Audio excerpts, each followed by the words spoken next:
The views expressed in this program are those of the participants and do not necessarily reflect the views of 94.9 CHRW. Steve, you're not the kind of person that can turn your back on something you know is true. I don't know. Well, you actually did see what happened to Dr. Hallam. How do you know I did? Because I know you.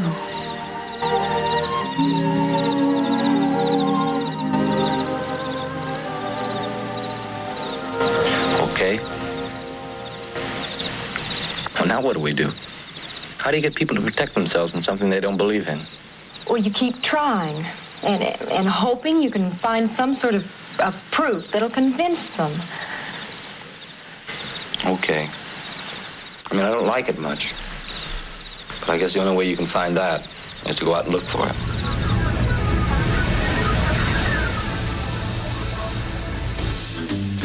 Good morning, London. It is Thursday, March 22nd, 2012. I'm Robert Vaughan, and this is Just Right on CHRW 94.9 FM, where we'll be with you from now until noon. No, not right wing. Just right. Fade into color and color into black and white. Under the bedclothes, everything will be alright. So welcome to the show today. Now, last week, we were joined in studio by Professor Christopher Essex of UWO's Department of Applied Mathematics and Lord Christopher Monckton.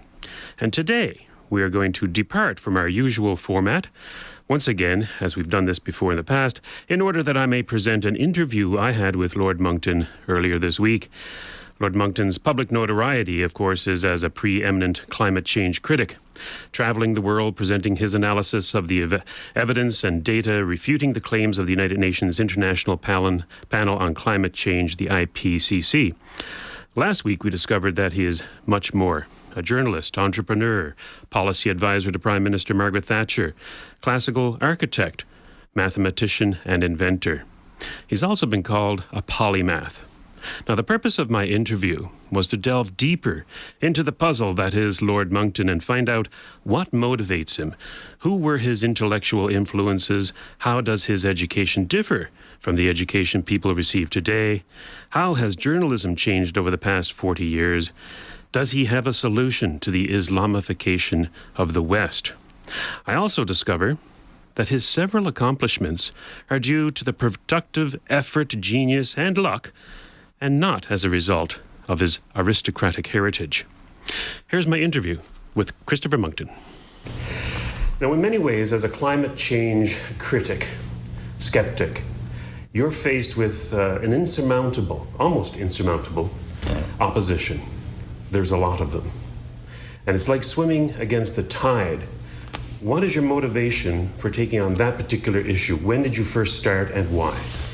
Well, I first looked at climate change nearly 30 years ago when I was working for Margaret Thatcher as one of her 6 policy advisors, and because none of us was a scientist, or at least none of us had a bit of paper to say we were, then because I knew a little mathematics and a bit of science, faute de mieux, I often gave her advice on behalf of the unit on scientific questions. And indeed, the lecture that I have just given, as we record this, at the University of Western Ontario, the Nuremberg lecture on mathematics, addressed the question of how does the courtier, the advisor, who is inexpert, give advice expertly. That's what I call the courtier's conundrum.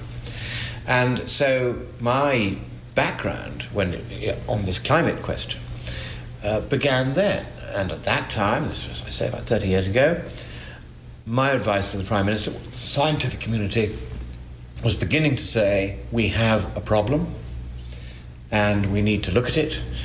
And so I said to the Prime Minister, you need to watch this one. It's the kind of thing where pressure is building up. It may get out of hand. We need to know where the truth lies. And it looks to me as though there may be something in it. Carbon dioxide concentration in the atmosphere is rising. It's very plausible that it's we who are causing this. It's elementary science that this will cause some warming. The question, of course, is how much. So you actually began believing perhaps there was something to it. Absolutely, and indeed, the more the scientists made a noise at that stage, after I left Number 10, I went on to national television and gave the first public explanation of how the greenhouse effect worked and why it might be a problem. This was on the then leading chat show, the Clive James Show, and I was on with Anita Roddick, who founded The Body Shop, and with Jonathan Porritt, who was then an environmental campaigner. Now he has all sorts of lavish government posts. And they had each chosen different topics as the major concern. I think Anita Roddick had chosen the rainforest and he had chosen the ozone hole. I said, no, those are going to pale into insignificance beside global warming as the next big issue. And I took the glass of water from the table and stuck my finger in it to show how the greenhouse effect worked. And they filmed all this and broadcast it. I remember, an article in the Evening Standard saying, I've bought a house on Richmond Hill, and the rest of you, as the sea level rises and the Thames floods London, are going to have to take to the boats. Slightly light-hearted, but nevertheless saying there may be a problem here. And that indeed was what was thought at the time. But I'm glad to say that I had left Number 10 before the Prime Minister eventually decided she needed to do something about it.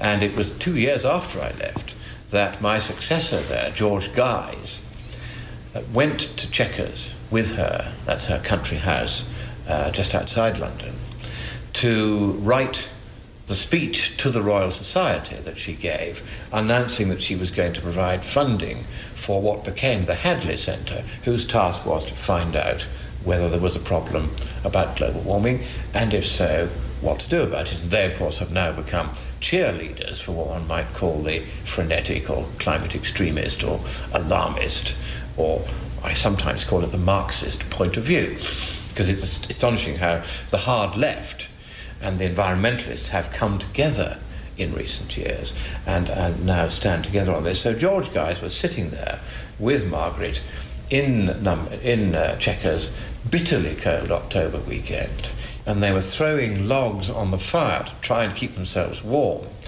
chuckling to each other as they wrote the speech she gave. And I was rereading this recently for a book I'm writing on global warming, and was astonished to see that at that time she had predicted that temperatures would be increasing by 1 Celsius every 10 years, whereas that's probably 10 times more than it's going to do. I think we're looking at maybe 1 Celsius per century.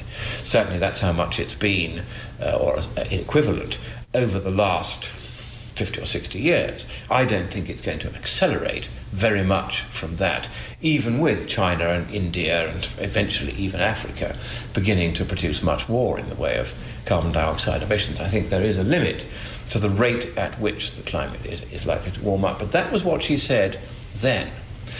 And that goes well beyond what I would have let her say, because I took a very cautious view of these scientific questions. Unless proof could be provided that there was clear evidence of such an extreme rate of warming, then I would not have allowed any government scientific advisor to get away with making her say that. I would simply say, no, there isn't the evidence, and you mustn't push it just because that's the currently fashionable point of view among the scientific community whose views you represent. Now, if I could just go back in time a bit, because in the early to mid 1980s, when you did advise Margaret Thatcher at Number 10, you were probably in your 30s, early 30s? I was 30 when I joined, yes. 30, so... I would have been 28, but for 2 years my appointment was delayed by a clique of permanent staff in Number 10 who were evangelical Protestants and didn't want a Catholic there. And in the end, she squared them by saying that if they didn't allow her to appoint me, she would announce an inquiry into Freemasonry, and they backed off. So at the age of 30, yes, you would have had something in your background which would make you attractive to be an advisor to a Conservative Prime Minister. Yes. Could you talk a bit about your educational background, where you graduated from, and what kind of qualifications, credentials, officially, that you may have that would have attracted them to you? Right. Remember that I came from an aristocratic background. My grandfather was a cabinet minister and a peer of the realm. My father was the army's youngest general. I was born with several silver spoons in my mouth. I was educated at Harrow School, the best public school in the world, which of course is a private school, which is the way we call it. I was then sent to Cambridge to study classical architecture, which I got my degree in. Then I went to University College Cardiff to do a postgraduate degree in the study of journalism, and then went straight to the Yorkshire Post, where within a year or two I was writing the editorial comments for the paper alongside the chief leader writer Tom Greenwell. And it was there that I came to Number 10's attention, because they, not Number 10 as it was then the Conservative Party in opposition, because I was writing many editorial comments, which were not signed of course, but on political topics, and they were liking what we were saying. And eventually they said to the chairman of United Newspapers, which owned the Yorkshire Post, who is this guy that has changed the style of the editorial comments in the Yorkshire Post to make them much more hard-hitting and much more effective? And he said, oh yes, he's a protege of mine, Christopher Monckton.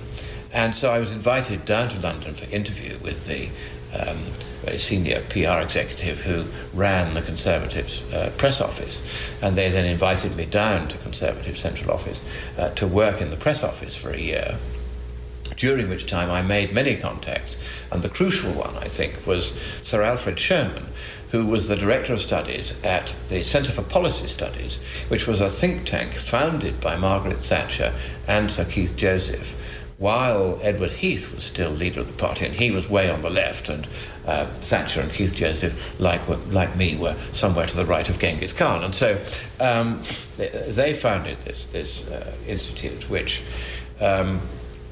Alfred Sherman ran, and he was a terrific character.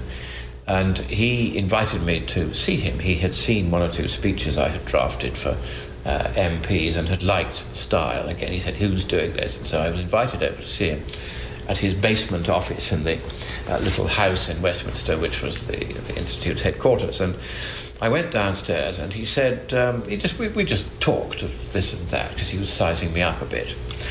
And he said, you know, one of the things I think that's terribly important is that there should be a national home for the English, you see. And so I laughed uproariously. He had a strong thing about immigration.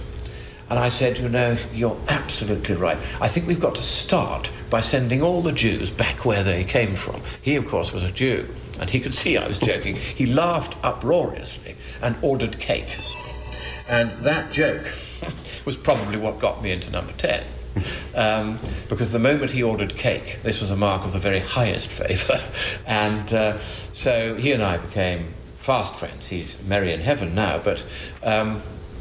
and we got on terribly well because we had the same mischievous sense of humour, same way of looking sideways on at political problems and finding a new angle into them. And he then made me the secretary of the Central Study Group there, which was a forward strategy study group, where, among other things, the first head of Margaret Thatcher's policy unit used to come, and one of the members of the unit, they would come every week, to the meetings. I would take the minutes, and since I did shorthand, I was able to give extremely full minutes, which I think many of them kept, because these were the discussions that ultimately led to Thatcherism. And so I got to know the people at Number 10.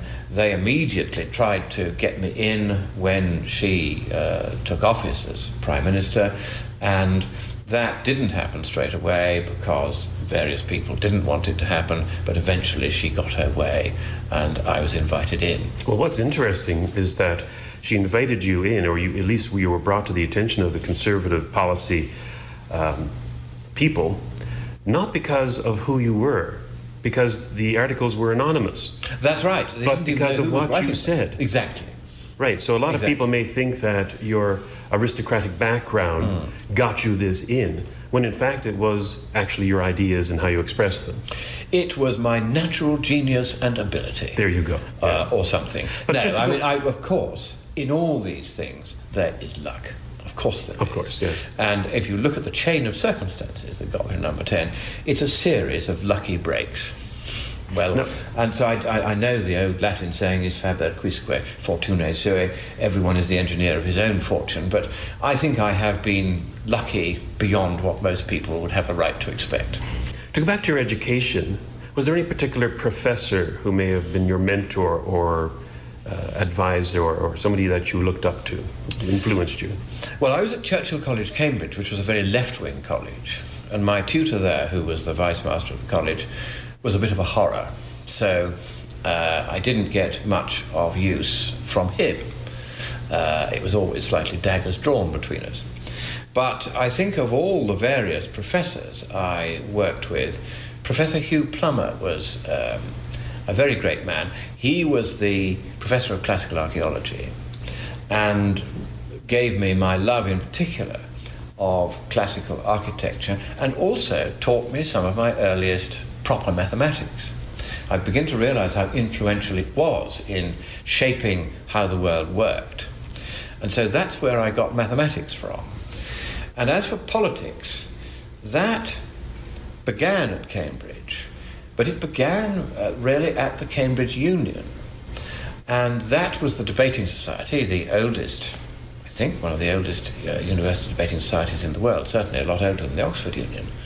And the interesting thing there was that there was a dominant left-wing control of the union at the time, and the left wanted to take away the air of privilege, take away the debate, turn it into just another cafeteria cum commune, like any other student union.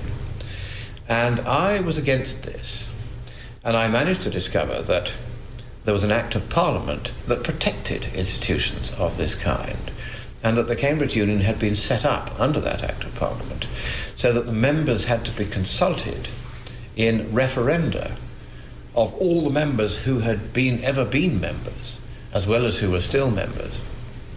And so we put out notices and said, come back and vote.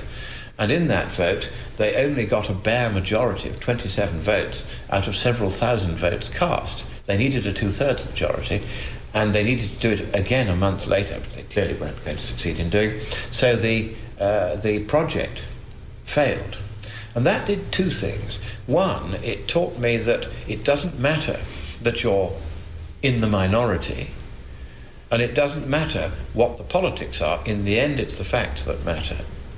And if you're in the minority, you can still bring the majority to a complete standstill, provided you have the truth on your side, and provided there is some democratic mechanism for making sure that the truth is asserted. And ever since then, I have been very fond of the referendum as a way of consulting people directly on what they want, rather than the top-down approach where the governing class tells them what's good for them. That seems to fly in the face of your contention that the truth is not a matter of consensus, though. No, it isn't, and that's a very fair and shrewd question. But what are we asking the people when we ask the people? We're not asking them to decide scientific questions. I mean, you couldn't have a vote to decide whether the Pythagorean theorem is true, or even whether we're going to get dangerous global warming. That would not tell you anything useful, even if it's a vote among scientists. When you have a vote on, for instance, whether the Cambridge Union should remain the Cambridge Union, as it had always been intended to be, whether it should become a cafeteria cum commune, then there what you're asking the members what they want. There is no objective truth there. It's a matter of their choice. And so when you're consulting people in a referendum, you're asking them what they want. And that's the one circumstance in which consensus does matter, because it's the people who know best what is best for the people. Interesting. Now, you've probably seen over the past 30, 40 years quite a change in educational methods, institutions, the quality of the students, the professors. Do you have any ideas, perhaps, about how any of these changes may have been responsible for the ease with which people seem to accept what, to many of us, consider to be incorrect or even immoral? Is it the educational institutions that are to blame on this? Let's first of all define what we might mean by what's incorrect or immoral. I think there are a number of those things which fly in the face of logic, reason, science, right. Truth. And I think the global warming thing is a very good example of that. because here is a potential problem that's been magnified beyond all reason, and long before we actually need to take any steps to do anything about it, when there are much more immediate and real problems facing our poorer fellow citizens in places like Africa. They need our help now, and they're not basically getting it. So what has happened to the educational standards? Well, there has been a decline. I think it's been a rather sad decline. It's been a very rapid decline. To some extent, in my more feverish moments, I think it's been an organized decline. Every generation from the Middle Ages until my generation was taught 3 subjects before they could approach higher education. You had to be taught grammar, which I had practically beaten into me at my prep school, so that I really understood how the English language hung together. So that I knew the pathway of thought, that is language. There are only 2 pathways of thought, really. One is language and the other is mathematics, which is itself a kind of language, and a very concise, precise and logical one. But language is the pathway of thought, so you have to start by really understanding how your language hangs together, grammar. The second of the 3 elements in the medieval trivium, as it was called, was logic. And this was how to think straight. Once you've got the language under your belt, how do you think straight?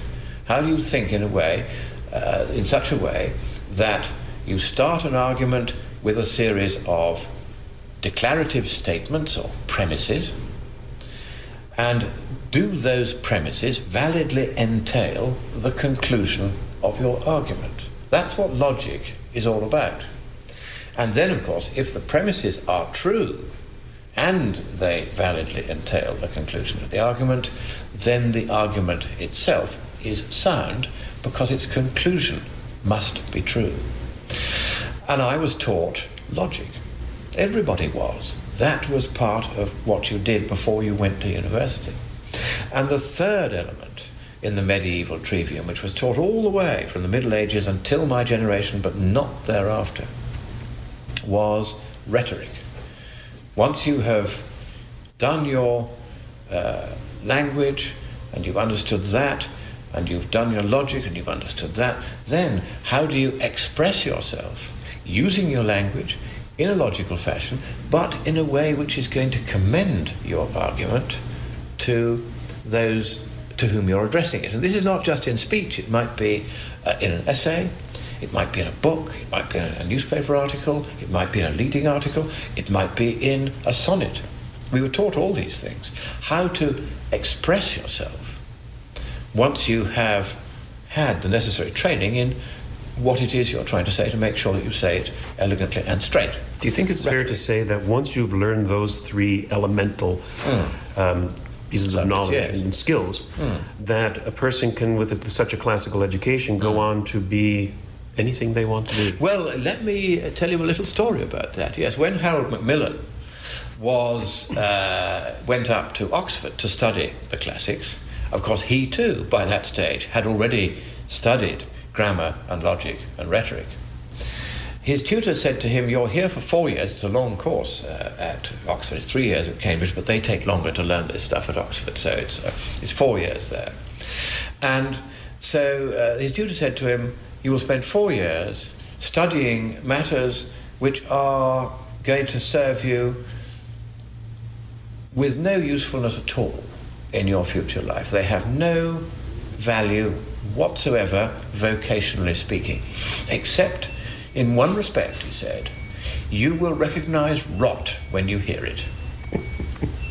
And that is what a classical education does. It gives you such a training that you are able to think very clearly indeed. Now, from the changes in education, from such a classical education to the rather mess that we have today, if I could editorialize. Yes. Journalism. You were trained as a journalist. Now, did you see any difference in the methods or the skills of a journalist from your era to the ones of today?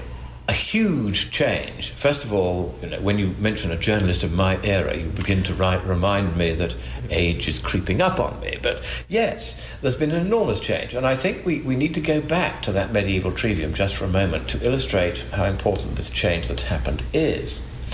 See, the medieval trivium was also rooted in Christian theology, because the three subjects of the trivium, grammar and logic and rhetoric, mirrored the three, and indeed informed the three powers and developed the three powers of the Christian soul, which are the memory, the use of reason, and the will.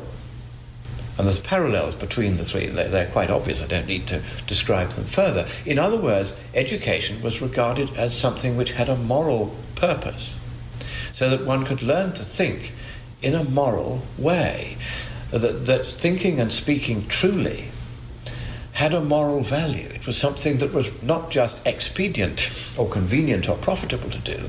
It was right to do things that way, and one should not depart from the truth. And therefore, carrying this into journalism and your question, my job as a journalist, if I was sent, shall we say, to report a political meeting, was to report what was said at the meeting. Had there been a meeting on global warming, it didn't matter what side I was on this debate. I would go to that meeting. If it was somebody on one side or somebody on the other, it didn't matter to me. My job was to take down in shorthand what they said, to mark in the margin as I went through the bits I thought would be interesting, and then summarize those and condense it all into an informative article which fully and fairly reflected what the speaker had actually said. At no point in this process was there any room for editorial comment at all. That was not my job as a news reporter. You started by just answering A.J.B. Taylor's question, which is the title of his essay on history. The job of the historian and of the journalist who is writing history as it happens in an article when he's a reporter is to answer the question, what happened next? Not to editorialize about it, not to give his own views about it, not to push the argument in one direction or another, or to be snide about the speaker, or distort what they said, but just to report it. That doesn't sound like a lot of journalism that I read today. No, that's what's changed. Nowadays, journalists are nearly all from one narrow, rather poisonous political faction. I will call them bluntly Marxists. They are there to push their own political agenda to the exclusion of all others. They will not report any facts that are inconvenient to their point of view or that go against the storyline or the party line. They would call it a consensus, I call it the party line. And journalism has now just become an extension of politics. It's no surprise, therefore, that the subscriptions to newspapers are plummeting, and fewer and fewer people watch the mainstream television channels. Why? Because they're not going to get the news straight anymore. They're not going to be given the facts, so why should they waste their time reading endless pages of Marxist drivel? And even if you are a Marxist, it must get pretty boring, because you're never hearing the facts, so that you can form your own opinion. And in general, what I think has begun to happen in education as well is that whereas we were encouraged to learn enough facts to understand what we were looking at, but then to use our own judgment and think for ourselves, now they're taught not to do that. They are taught only to reflect the party line. And I'd like to give a little vignette which illustrates this. At Union College, Schenectady, a couple of weeks ago, I went and gave a talk on the climate, and the environmentalists, who these days are the modern equivalent to the Marxists, they don't call themselves Marxists now, that's a discredited name, but in effect they think the same way. They turned out in force to oppose my presence on campus. They set up a table with slogans written on messy pieces of recycled cardboard, and people with messy hair telling people not to go in. So I went to talk to them, and in no time they were all having such a row with me that everybody filed into the lecture hall, and about 200 people turned up before they could stop them. But Then they had a counter meeting afterwards, whose job was to try to refute all the errors that Monckton had perpetrated in his science. But of course, by now I've been doing this long enough that I'm making what is certainly a stateable case. You might not agree with it, but there isn't too much that is actually wrong with it.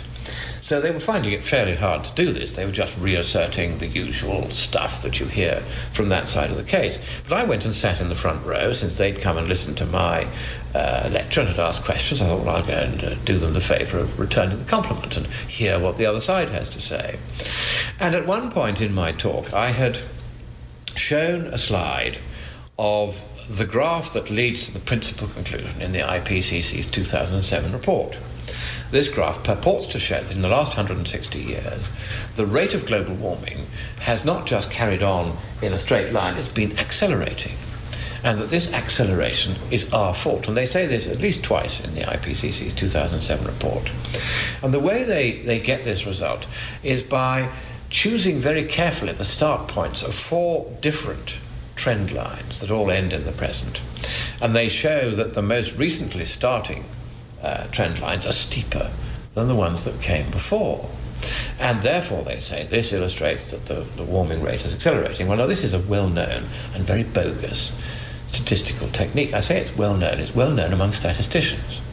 But if you're a policymaker reading this and you haven't got any background in mathematics, that's the kind of trick that will fool you. It's actually fraudulent. There is no basis for any such conclusion. But that's what they did.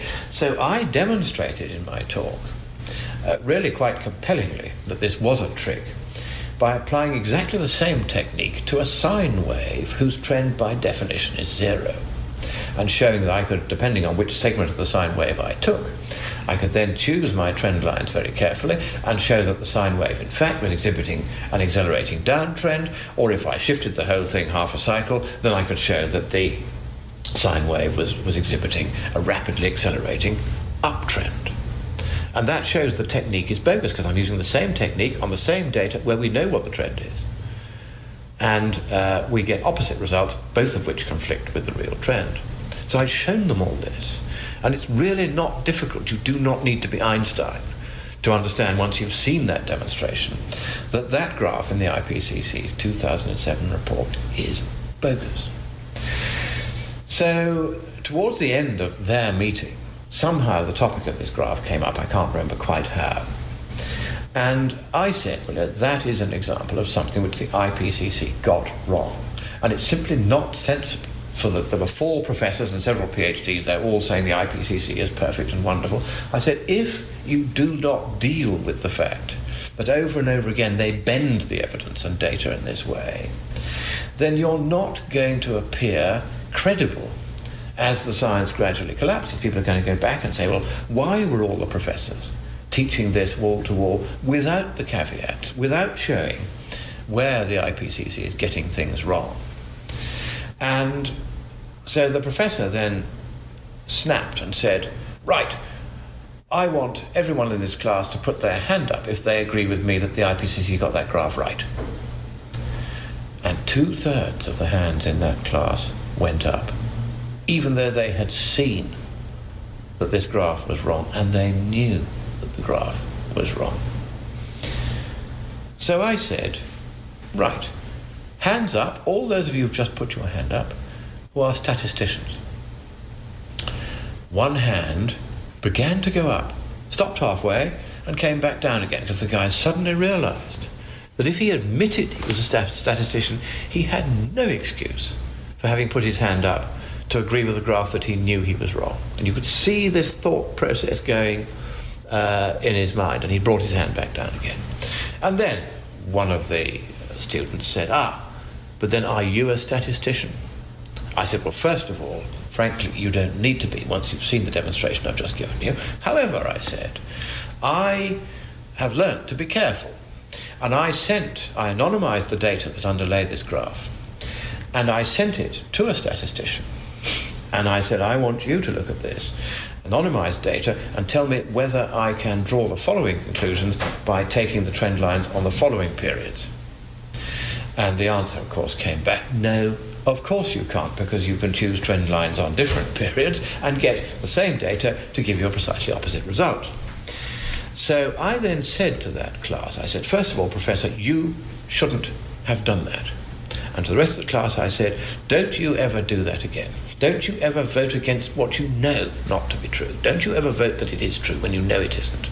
Not even to appease authority. Because that's not what science is about. Science is about trying to reach the objective truth. And there must be no more nonsense of this kind ever again. You could have heard a pin drop. But you see, what has happened is that the notion of thinking for yourself has gone from education. And now all they're taught is the party line. And there is genuine shock, horror, disbelief, and anger when somebody comes along and says, maybe the party line isn't right. Because they're simply not familiar with the fact that there could be an alternative point of view. And that shows, it seems to me, a very basic failure of education. It's harder to get that point of view out, though, isn't it? There's seems to be an attack on freedom of speech in the West compared to what there was in the past. Mostly, I would say, by a liberal multiculturalist policy to appease those cultures which don't even agree with Western liberal democracies. The first Do thing you find that that's the case? I think the first thing is don't call it liberal. Whatever else it is, not liberal. It's illiberal. Not classical liberal. It's illiberal. Yes. In the plain and full meaning of the term, yes. It's illiberal. You're absolutely right, but here in Canada, I think that the capital L liberals are very much the Marxists. Even so, don't let them use such words without pointing out, even if it's the name of their party, without pointing out that it's the antithesis of what they actually mean by it. I agree totally. They are illiberal. Yes. These are people who do not want any thought but the party line to prevail. If you read 1984, there's that wonderful passage where the communist orator is spouting the party line, and note is handed up to him telling him the party line has changed 180 degrees. In mid-sentence, he begins arguing 180 degrees against what he was arguing a moment before, and nobody comments because it's more than their life is worth. Once you're told the party line, if you are a Marxist or an environmentalist, which is a new word for it, then you merely adopt the party line and you stop thinking. And stopping thinking is the antithesis of a proper education. Education is there to teach you how to think. And in fact, I'm about to write a book called just that, How to Think. And it's going to explain once again the classical methods of thought, their link to the soul, their purpose, which is a moral purpose, to encourage people to think truly and think clearly and to speak truly, and never to adopt a mere party line on any side of any debate, but always to be prepared to rethink, as I have had to do on the global warming question, when the evidence changes. There's a wonderful remark by T.E. Huxley, I think, who said, no, it wasn't him, it was John Maynard Keynes, who said, when the facts change, I change my opinions. What do you do, sir? If you follow the party line, you continue with the party line regardless of the facts. Now, you do quote quite a bit from philosophers, particularly Aristotle. Yes. Who would be your greatest philosopher of all time? Your greatest influence? I think there are a number of possibilities there. The remarkable thing about Aristotle is that in just 2 books, the prior and posterior analytics, he brought forth the entire science of logic, more or less complete, rather like the goddess Athena springing fully armed from the head of Zeus. Astonishing intellectual feat, the like of which has scarcely ever been seen. And so I think probably the greatest of the philosophers that has influenced me is Aristotle, but of course who influenced him? It was Plato at whose feet he sat. And Plato in turn had recorded the dialogues of Socrates arguing against the sophists, the environmentalists or Marxists of his day, who talked the same kind of sophisticated nonsense that these people talk. And Socrates was using a particular technique so that they themselves could see they'd got it wrong. It makes people very angry if you do it to them. They get furious when you show them their thoughts are self-contradictory. And that's very easy if somebody's merely following a party line. But Socrates influenced Plato, Plato influenced Aristotle, and Aristotle brought forth this science of logic more or less complete. And in another book, The Sophistical Refutations, he codified the dozen most common fallacies in human logic, to which I often refer, because those who wish to peddle a party line, and it doesn't matter much on which side of the political divide, will tend to find themselves falling into at least one of these fallacies, not the least of which is the argumentum ad populum, as the medieval schoolmen would later call it, the head count fallacy, the idea that you can decide on the truth of a given proposition by putting it to a vote. No, you can't. The only thing you can put to a vote is what is the people's will. And that doesn't tell you the truth of any proposition at all. Are you familiar with John McMurray, the philosopher, Scottish philosopher? I've not read him, but I know who you talk of, yes. Oh, I just wondered what your thoughts may have been on him or any other modern-day philosopher. Well, certainly, if you look at, for instance, Bertrand Russell, I find him rather tiresome. I mean, you take an example. He spent 150 pages trying to prove that A equals A. Now, the problem with that kind of thing is that A equals A is self-evidently true. It is an axiom. It is a postulate of mathematics. And to try to go back and say, well, we must try and prove that A equals A, that's the kind of vexatious diversion from the sort of more common sense approach to things that I find tiresome in quite a lot of modern philosophy. I like John Stuart Mill very much, though, because he began to see the dangers in the state getting too big, which is, of course, rapidly done since his time. And one of the quotations from him that I like is that a state which dwarfs his men so that they become mere docile instruments in its hands will find that with small men no great thing can be accomplished. Any thoughts on Ayn Rand and her philosophy of objectivism? I've not read that either, though I'm broadly familiar with it, so I can't comment intelligently on it. But it's nice that she has managed to achieve a penetration, particularly among young people, and particularly on this side of the Atlantic, which no philosopher of the right has succeeded in doing, certainly in the UK or Europe, in recent decades. Now, the Conservative Party in Europe is certainly not the Conservative Party that you served with under Margaret Thatcher. No. And you've gone and you've joined UKIP, the United Kingdom Independence Party. Yes. Do you see them as your new alternative for a small c conservatism in England? Well, the sad truth is that the Conservative Party is no longer in any recognisable sense conservative in the way that, say, Margaret Thatcher would have understood it. It has very radically changed. It's now become just another version of socialism with, at the moment, just to give you one example, the Conservative government is actively pursuing a case in, I forget which of the various European courts that now, in truth, govern us, to obtain the right to tell Christians that they may not wear the cross about their person visibly when they are at work. Now, what on earth is a Conservative government doing that for when people are going around in hijabs and burqas and the zucchetto that the Jews wear, and all sorts of religious dresses are worn, and the sophisticated argument that is being used by the supposedly Conservative government in justification for this monstrosity is that the Christian religion does not require you to wear the cross, and therefore you mustn't. Now, your Catholicism seems to go with you wherever you go. Do you find it a necessary component of your research in your daily life when you're talking about climate change, when you're talking about mathematics? Is that incorporated into all of that intellectual pursuits, your Catholicism? Well, very much so, because there's a moral purpose to all of this. I mean, why should I bother to go around the world being vilified hither and yon by the left? and they're very cruel about it and very persistent about it. You feel yourself you have a mission or a crusade? No, good heavens, no. But why should I bother if there were not some moral justification for what I'm trying to do?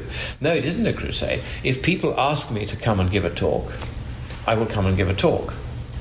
I don't ring up and say, right, you need me to come and talk at your event or your university. I don't have a vast team of PR advisors who fix all this. It all happens because people get in touch and they say, oh, we've seen your stuff on the web or whatever, and we would like to, come to our school, come to our university, come to our legislative assembly, and we'd like to hear what your point of view is. And I do that because I'm asked to do it. But why would I bother to do it unless I thought that in doing that I was doing some good? I'm not here to argue a political point of view. The question whether or not we're faced with a dangerous global warming, and whether or not, even if we were, it is cost effective to try and do anything about it, these are not questions which really ought to be political questions at all. They're matters of right and wrong. They're matters of objective truth and untruth. But if we take decisions on the basis that yes, there's dangerous warming when there isn't, or yes, we should spend endless amounts of money trying to make this warming go away, when however much money you spend, you won't be able to make very much of it go away anyway. This could lead to the bankruptcy in direct financial terms of many parts of the West if we go on like this. So to have a voice of reason saying, well, look, hang on a moment, you need to do the sums before you take the decisions, this seems to me to be a necessary corrective to the rather common approach these days of deciding things via a party line rather than by the use of reason. Because if we lose the use of reason, we lose that central power of the soul, which chiefly differentiates us from the rest of the visible creation and chiefly gives us our likeness to our Creator. We must not lose our very humanity, which is best marked out by the fact that we, as far as we can see more than any other critters, can exercise the faculty of reason. If we throw that away, we're not just throwing out the baby with the bathwater, we're throwing the whole of humanity out at the same time. Keeping with the theme of religion, what do you think of political Islam or Islam itself? And certainly you will not see people of that particular faith, at least I'm not familiar with any, who are as reasonable, if you want to put it that way, coming out and saying that this is the truth in science, that we must follow this, or you must reject this nonsense. Do you find political Islam perhaps a dangerous threat to liberal democracies? If we go back to the 10th century, at that time, Islam made a very curious intellectual mistake with catastrophic consequences in our own time. They decided to abandon ijtihad. Now, ijtihad was the process of exegesis by which the Quran and the various texts associated with it, because it's not just the Quran, there's a lot of other writings, hadiths, etc., were adapted, as it were, or the message was applied, not so much changing the text, but applying the message in a way that was relevant for the different conditions of each succeeding generation. This is a necessary and continuous process. Christian theology has to do it too, of course. And they stopped doing it. They decided that every question that could possibly arise in the future of humanity had already been answered by the scholars of old, and nothing more needed to be done. Now, with that shutting down of the religious exegesis, the religious thinking and exposition of the teachings and their application to modern circumstances, gradually came a collapse in what had been the remarkable intellectual ferment by which it was Islam that studied science. Indeed, I have a particular reason to be grateful to the scholars of Islam in those days, because without them, the classical texts that I studied would have been lost to humanity altogether. It was they who preserved them in the library at Cordoba. And so when the Christians invaded and kicked out the Moors, they found these treasures which had been lost to Christendom. And without them, there would have been no Renaissance, there would have been no classical education. there would have been none of the logic and all the other wonders that we get from the classical world. It would all have been lost. But you don't see that kind of aspect of Islam being taught today. For example, this is the sadness. In Tower Hamlets, you're not going to find that, are you? Once Ijtihad had gone, and once the Christians who had lived really in, I won't say a harmonious coexistence, but really quite a successful one in southern Spain, decided that they would assert themselves and kick out the Moors. That really was the last straw, if you like, and we were partly to blame. So I'm always rather cautious about saying, well, these people are all terrible, because there's a long history to get us where we are, and we need to understand that. So my view is that it is a shame that Islam now has reverted to the Wahhabist or absolutist version of itself, which is rather extreme. And this is largely the influence of the oil wealth of Saudi Arabia, which follows the Wahhabist presentation of Islam and has been quite sedulous in quietly spreading it through money all over the world, including in the United Kingdom. But I think also when we as Christians approach Islam, we too have to again acknowledge that in the Crusades we did not behave as our Lord and Master told us that we should. And we behaved brutally, and sometimes very brutally, wiping out men, women and children wherever we found them if they were not Christians. Now that is not what the good book says we should do. And these wounds that we created are still festering in the breast of Islam, and I can understand that. Now that doesn't mean therefore we must cave in to the extremist presentation of Islam at all, but it does mean that if we are to engage with them, we must know the history and be sensitive to it, so that we can lead them once again to restore ijtihad, and to restore also the love of scholarship, which was so very evident in the early centuries of Islam. For instance, the scientific method itself was given to us first by Abu Ali ibn al-Hasan ibn al-Husayn ibn al-Husayn ibn al-Haytham. He was as proud of his lineage as I am of mine. And he was an astronomer and mathematician and philosopher of science in 11th century Iraq, and wrote in ancient Farsi. And you'll see him celebrated on Iraqi banknotes to this day. And it was he who said that the seeker after truth, what a wonderful name for a scientist, the seeker after truth. Try telling that to some of the people that I'll be meeting in California shortly. The seeker after truth does not put his faith in any mere consensus, however broad, however venerable. Instead, he subjects what he has learnt of it to his own hard-won scientific knowledge, and to scrutiny, experiment, investigation, inquiry, inspection, and checking and checking and checking again. The road to the truth, said Al-Haytham, is long and hard, but that is the road that we must follow. Now, what more Christian sentiment could there be than that? What more noble sentiment for any scientist, or indeed for anyone, could there be than that? And it reminds me very much of what our blessed Lord said when Pontius Pilate had said to him, "Quid est veritas?" What is the truth? And our blessed Lord had provoked this question by saying, that I, how did it go?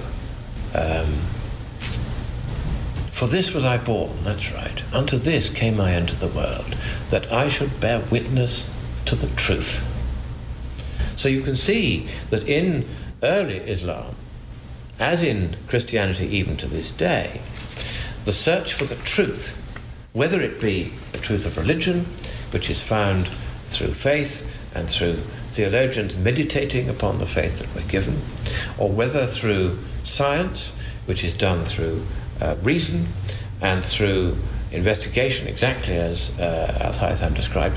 These are approaches which should unite true Islam and true Christianity. And it's on that that I would like to build. I don't think we can continue purely to take an antagonistic and confrontational approach to Islam. I don't think we should therefore curl up and let them walk all over us. I mean, there is a balance always to be struck in these things. But I think it is for us, as the Christians, whose duty, above all else, is agapesis, diliges, thou shalt love. In Latin and in Greek it's one word, in English it's three. But thou shalt love, and that is the whole of the law. We have to love them too, even if they do not love us. Because if we go on loving them, eventually it changes them. And it doesn't change us in a bad way if we try. Now that may sound unduly wet. Does this mean we let our guard down and allow the bombers to come in and blow up our cities? We've had that in London. So no, we have to keep our guard up. We have to maintain strong intelligence forces. We have to maintain, I think, a more satisfactory immigration system that says that no, they can't come here quite as freely as they have, unless and until we are sure that they are willing to fit in to our culture. It doesn't mean extinguishing theirs, but it does mean that they must not be insisting, for instance, that their Sharia law should be applied in our country. I think there are limits, and we must bring them to understand that in the spirit of live and let live, a balance must be struck. That's what we should look for. We shouldn't be looking to fight them.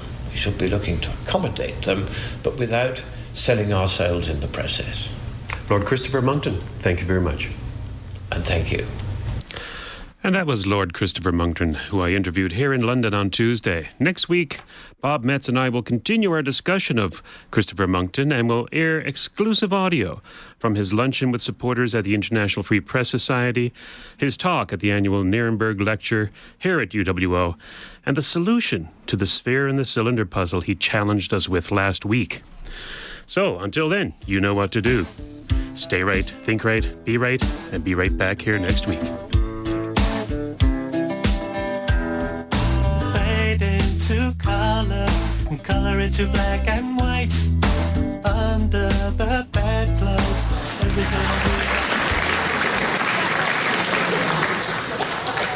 A lot of people don't like flying on airplanes, but I actually don't mind it. Last time I was on a plane, I had 3 seats all to myself. 9A, 14B, and 21F.